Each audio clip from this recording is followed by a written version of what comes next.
information accurately. President Biden shared classified information with his ghostwriter in pursuance of securing his $3 million book advance.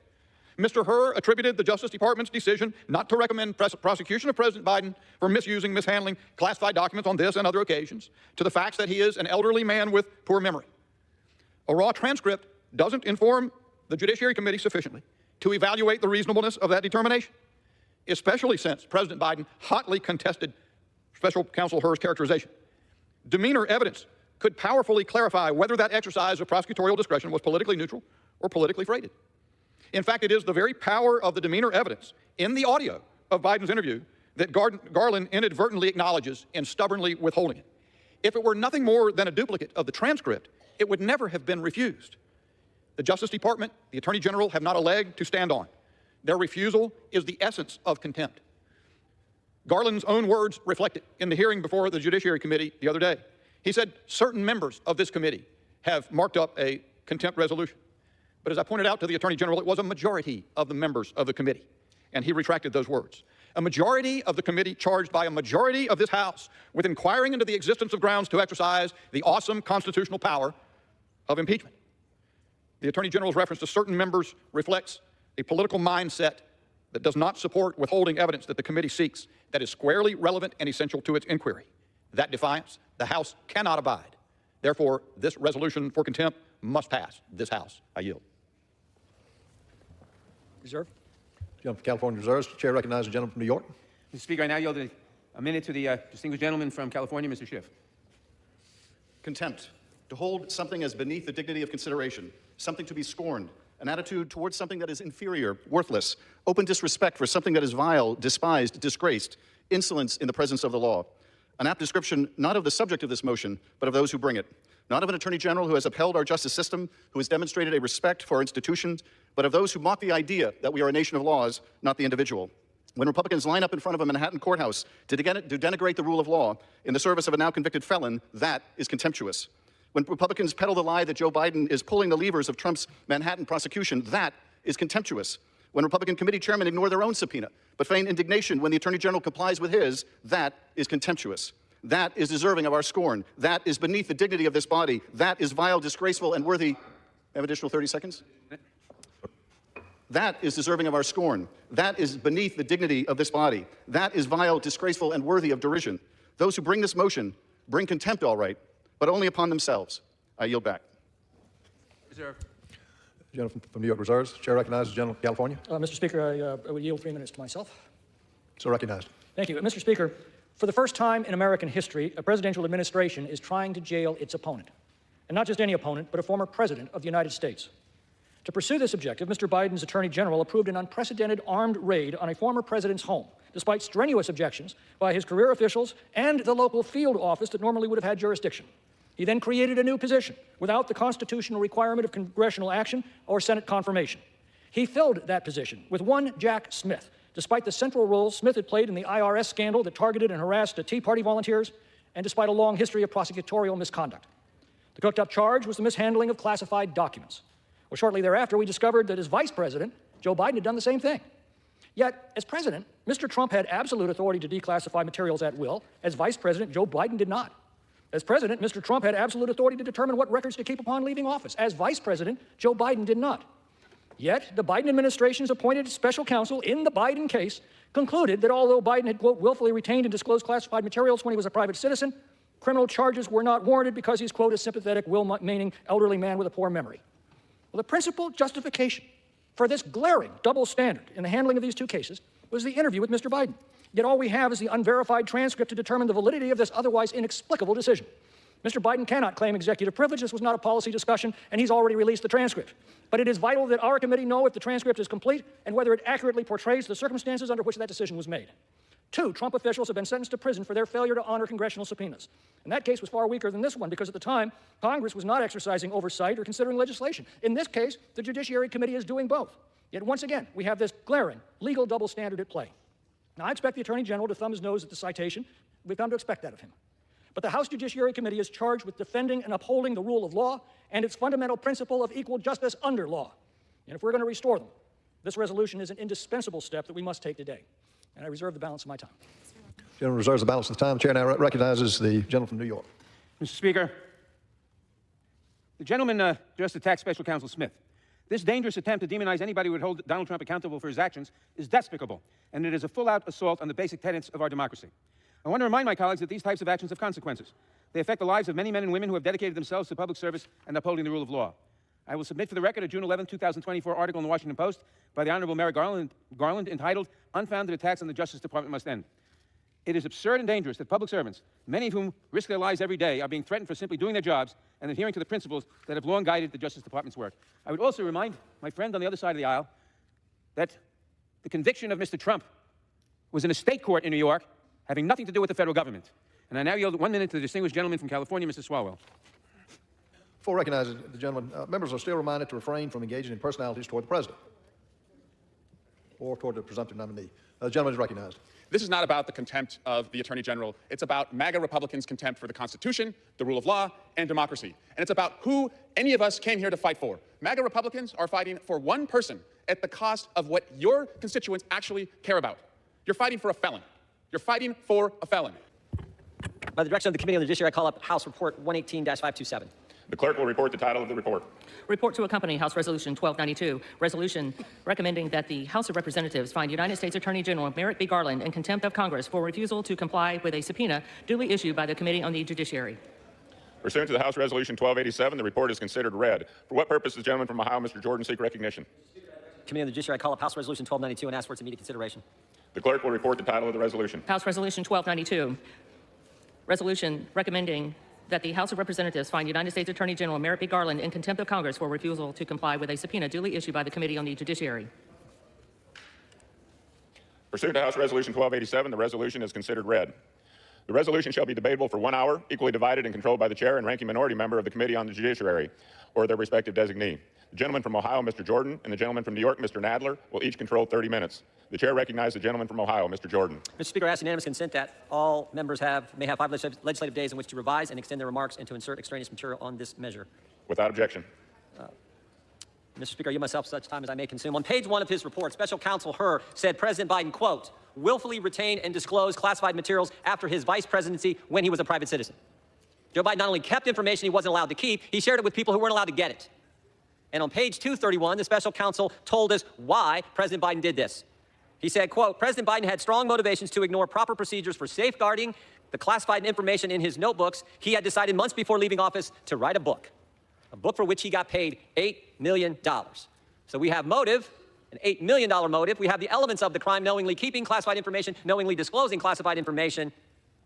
But despite all this, Special Counsel Hur declined to recommend prosecution for President Biden because Joe Biden is, quote, a sympathetic, well-meaning elderly man with a poor memory. On page 207 of his report, Special Counsel Hur said Mr. Biden's memory also appeared to have significant limitations, both at the time he spoke to the ghostwriter, Mr. Swanitzer, in 2017, as evidenced by their recorded conversations, and today as evidenced by his recorded interview with our office. The committees need the audio recordings to determine whether the Justice Department appropriately carried out justice by not prosecuting the president. Because remember what they told us. Justice Department said, we're going to operate independent of the White House. They said, we'll be impartial, independent arbiters of the facts. Okay, maybe so, but what we do know is this. One former president's being charged, Joe Biden's not being. We think we're entitled, actually we know we're entitled to all the evidence and the best evidence. And the transcripts alone are not sufficient evidence of the state of the president's memory, especially since the executive branch has a history of changing transcripts. We saw this in late April. The transcript the White House put out didn't match the video and audio recording of President Biden's speech. And only after the White House was caught did they change the transcript. And in that case, and in this case, the audio recording is the best evidence of the words that President Biden actually spoke. Following the release of Special Counsel Hur's report, both the Judiciary Committee and the Oversight Committees issued subpoenas requiring Attorney General Garland to turn over the transcripts of the audio recordings of Special Counsel Hur's interviews with President Biden and his ghostwriter. To date, the Attorney General has failed to produce those recordings. In fact, he told us last week he wasn't going to do it, and that is why we're here. Despite the committee's best efforts, the department has continued to withhold the audio recordings of those interviews without providing any constitutional or legal basis to do so. Just hours before the committee was set to meet and consider the contempt resolution, the department notified the committee that President Biden had asserted, at the Attorney General's urging, executive privilege over the audio recordings. It's simple. Attorney General Garland holds information vital to the committee's legislative oversight and the House impeachment inquiry. Remember, this body voted December 13th of last year to enter that phase of our oversight duty and impeachment inquiry. The department has a legal obligation to turn over the requested material. Attorney General Garland's willful refusal to constitutes contempt of Congress. This resolution upholds the institutional power of the House by recommending that the House find Attorney General Merrick Garland in contempt of Congress for failing to comply with the committee's subpoena. Our oversight and impeachment responsibilities are too important to allow the Attorney General to willfully disregard this. I urge my colleagues to support this resolution, and we reserve the balance of our time. Gentleman from Ohio reserves. Members are reminded to refrain from engaging in personalities towards the president. What purpose the gentleman from New York seek recognition? Mr. Speaker, I yield myself such time as I may consume. The gentleman is recognized. Mr. Speaker, the dishonesty that we have just heard is illustrated by what Mr. Jordan just said. His selective quote from Mr. Herr's report. He said, "Our investigation uncovered evidence that President Biden willfully retained and disclosed classified materials after his vice presidency when he was a private citizen." The report does say that. But he neglects a sentence, a paragraph later. However, for the reasons summarized below, we conclude that the evidence does not establish Mr. Biden's guilt beyond a reasonable doubt. That is deceptive. Secondly, as the majority well knows, the president asserted executive privilege in this matter. Maybe that was proper, maybe not. But the way to contest executive privilege is not by a contempt resolution, it's by going to court and letting the court decide whether the exercise of executive privilege is warranted or not. And for that reason also, this resolution fails. Mr. Speaker, the Judiciary Committee under Republican control has spent the last 18 months and $20 million taxpayer dollars in a desperate search to find something, anything, that they can use to damage President Biden and to protect Donald Trump. Other committees have gotten into the act as well, spending untold taxpayer money not to benefit the American people, not to feed hungry children, not to address our housing crisis, and not to improve our healthcare system, but on a single-minded quest to follow every right-wing conspiracy theory in the vain hope that it might lead to some evidence of wrongdoing. And what exactly have they delivered to the American people on their investment? Nothing. No evidence that the conspiracies are true, no indictments, no impeachment, no wins of any significance. And the Republican leadership knows that if they don't come up with something to show for the millions of dollars they have spent, the MAGA political base may stay home next November. So they are scrambling in a desperate attempt to look like they have accomplished something. They were fervently hoping that Special Counsel Hur would indict President Biden for mishandling classified documents so that they could attack President Biden and misdirect the American people away from Donald Trump's treacherous handling of classified information. But the Special Counsel cleared Mr. Biden of wrongdoing for reasons that have nothing to do with Mr. Hur's gratuitous and widely contradicted comments about the president's memory. So what do our Republican friends do when an investigation turns up short? Simply put, they engage in fantasy. That's what they are doing here today. Unable to come up with any wrongdoing by the president, they have now trained their sights on the Attorney General. They accuse him of withholding key evidence, but the Attorney General has substantially complied with their every request. Sometimes he has been too responsive, in my opinion, given the obvious bad faith of the MAGA majority. DOJ has produced 92,000 pages of documents since Republicans took control of the House last year, and has made dozens of witnesses available for interviews, hearings, and briefings. That's more pages of documents and more witnesses than the Trump Justice Department produced to Congress in 4 years. Just last week, the Attorney General himself spent more than 5 hours testifying before the Judiciary Committee. With respect to the subpoena at issue in this contempt resolution, the department turned over all the information Republicans asked for. There's been no obstruction, only cooperation. In reality, the Attorney General and DOJ have been fully responsive to Congress in every way that might be material to their long-dead impeachment inquiry. All that remains are audio files for which the President has asserted executive privilege. In a letter to Chairman Jordan and Comer, the Department of Justice noted that producing the audio recordings would, quote, raise an unacceptable risk of undermining the department's ability to conduct high-profile criminal investigations. In particular, with investigations where the voluntary cooperation of the White House officials is exceedingly important, close quote. The chairman claimed that they need those records to understand the pauses, pace, and tone of the conversation. This is absurd and clearly pretextual. And in any event, it does not outweigh the substantial concerns expressed by the President and the Department. Moreover, with respect to the recording at issue in this report, a complete certified transcript has already been provided to both committees. And no credible allegation has been made that these transcripts have been altered in any material way. The only thing that has not been produced is the recording itself, something that in the wrong hands can be easily manipulated.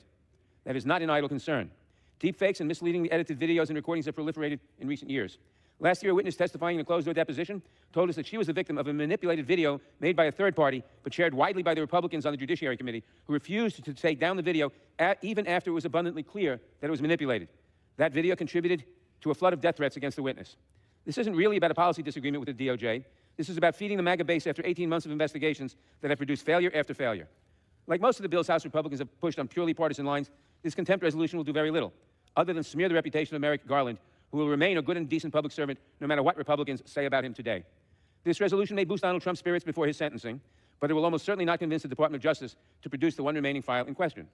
Like the broader impeachment effort before it, this contempt resolution will have been a partisan stunt, destined to fail from the very start. And as I said before, if they were really interested in getting this recording, they would contest the assertion of executive privilege in court, not bring a contempt resolution against the Attorney General. The American people actually need us to do important work. I'm tired of these games, and so are the American people. I urge my colleagues to oppose this measure, and I reserve the balance of my time. Gentleman from New York reserves. The gentleman from Ohio is recognized. Mr. Speaker, I yield 3 minutes to the chairman of the House Oversight Committee, good friend from the great state of Kentucky, Mr. Comer. The gentleman is recognized for 3 minutes. Thank you. I appreciate the gentleman from Ohio for yielding. Mr. Speaker, I rise in support of the resolution. This is not a complicated matter. The Oversight and Judiciary Committees issue duly authorized legal subpoenas to Attorney General Garland for a certain set of documents, including the audio recordings of Special Counsel Hur's interview with President Biden.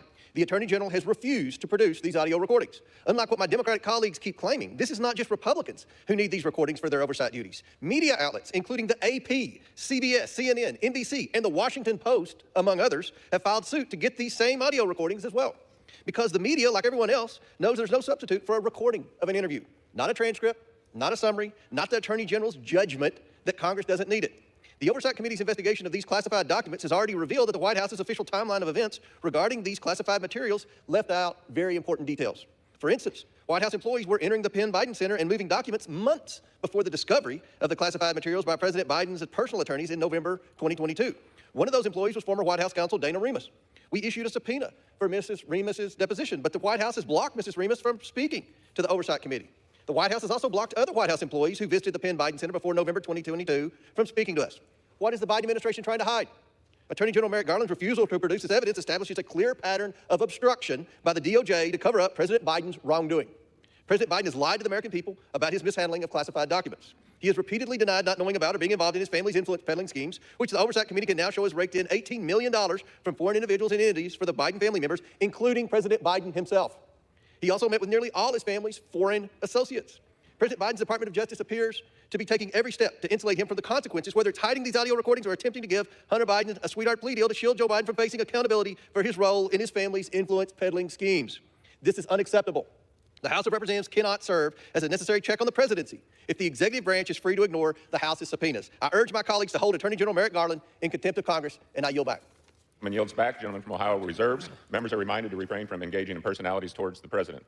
Gentleman from New York is recognized. Mr. Speaker, I now yield 5 minutes to the distinguished chairman, ranking member of the Oversight and Investigations Committee, the gentleman from Maryland, Mr. Raskin. Gentleman is recognized for 5 minutes. Thank you kindly, Mr. Speaker. Our colleagues invite us today to become the first Congress in the history of the United States to hold someone in contempt for complying with our demands. And their target is the Attorney General of the United States. Attorney General Garland gave us the special counsel's report on President Biden in full. He made the special counsel available to us in committee for hours of testimony where he answered all our questions, and he provided the full transcript of the president's voluntary 5-hour interview with the special counsel, all 250 pages of it. The whole world can read President Biden's interview and his answers unedited. But that's apparently not enough. Now they want to hold the Attorney General in contempt for not turning over the audio tape of the interview that we have the verbatim transcript of. And why is that important? Well, in case you've lost the thread of this madcap wild goose chase, America, remember this is an impeachment investigation. Do they think that the holy grail of the 118th Congress, evidence of a presidential high crime and misdemeanor, is lurking in the pauses or the background throat clearings and sneezes on the audio tape? Well, of course not. They know there's no high crime or misdemeanor to be found because they've spent the last 17 months and millions of our taxpayer dollars looking for it, and it simply does not exist.